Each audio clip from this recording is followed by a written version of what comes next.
So, Revived Plague Doctor is one of TDX's, in all honesty, more underwhelming bosses. What could be an awesome fight of colliding themes of futuristic technology and the medieval plague comes out as basically a reskin of TDX's first boss. That being said, thematically, I love Revived Plague Doctor. He is the combination of Dr. Xenon's futuristic technology and medieval themes from the 1300s, complete in utter opposite time periods. I've known ever since TDX came out I wanted to make a cosplay from it, but I had no clue where to start. The Eradicators are my first choice as their designs are awesome and badass. That being said, they are a huge undertaking, consisting of many parts and bits of armor.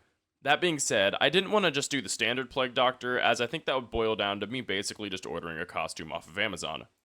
Let me make this clear, I am by no means a cosplayer, and Revived Plague Doctor was my first ever full-length cosplay I've made, and that's part of the reason why I selected him. I believe he gave me enough of a challenge in of the mask and textile editing, while not being so insanely difficult that I would lose motivation like an Eradicator suit would definitely make me.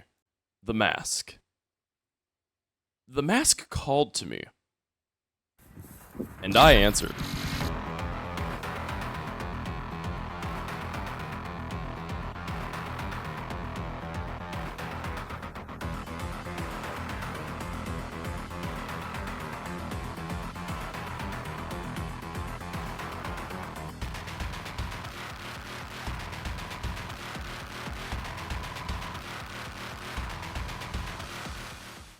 So, the full Revived Plague Doctor cosplay consists of 3 main layers. The inner suit, which contains 3 elements, the pants, the shirt, and the baklava. This layer is intended to serve as a method of covering up most of my skin in order to make it seem more authentic to the game and less of a guy just wearing a costume. In addition, the inner suit is designed to create Revived Plague's prosthetics, which I will get more into later. The second layer is the robe layer, which consists of 2 elements, the robe and the hood. This layer is intended to add more depth to the cosplay and start off the Plague Doctor look. I modified the robe to be cut in certain areas to highlight the silver prosthetics. This layer really is weak on its own, but is critical to maintaining the whole outfit. And finally, we have the last and best layer, the accessories. This layer consists of 5 elements: the gloves, the boots, the belt, strap, and revive device, the backpack, and of course, the mask.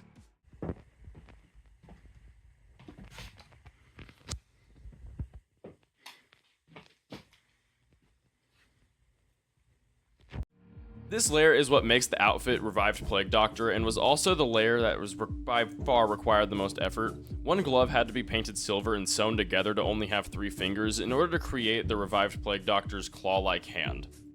The belt and strap was partially painted yellow like in the game, and I custom 3D printed the Revive device and then painted it myself.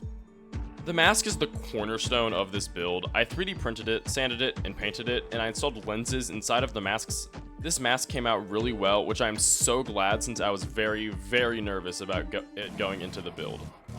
Finally, we have the Revived Plague Doctor's Scythe, which has a custom 3D blade drilled into the core of a very large stick. Big shout out to my 3D modeler Celtiol who provided me with these models, as the build could not have been possible without him. Now, obviously this build did have a few limitations going into it. First and foremost, the Scythe.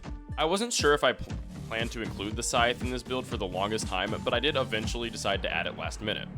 That being said, it is missing the uppermost potion bottle portion, as the assembled parts I made for the Scythe were incredibly top heavy and completely impractical to wear. Because of this, I did not put the top of the Scythe in the final build, although down the line I may refine the parts and add it eventually.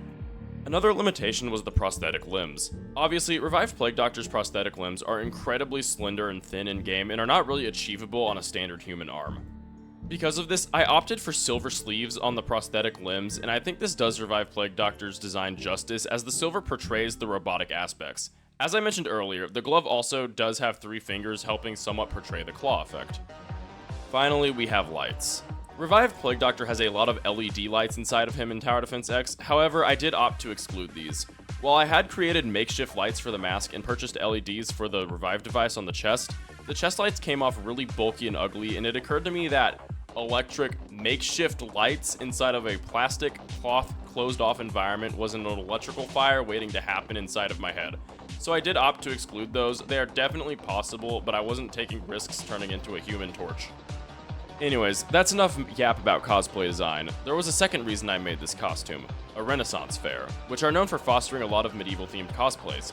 So, I took Revived Plague Doctor to the Renaissance fair. Here are the highlights.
Anyways, so that's it for the adventures of Revived Plague Doctor.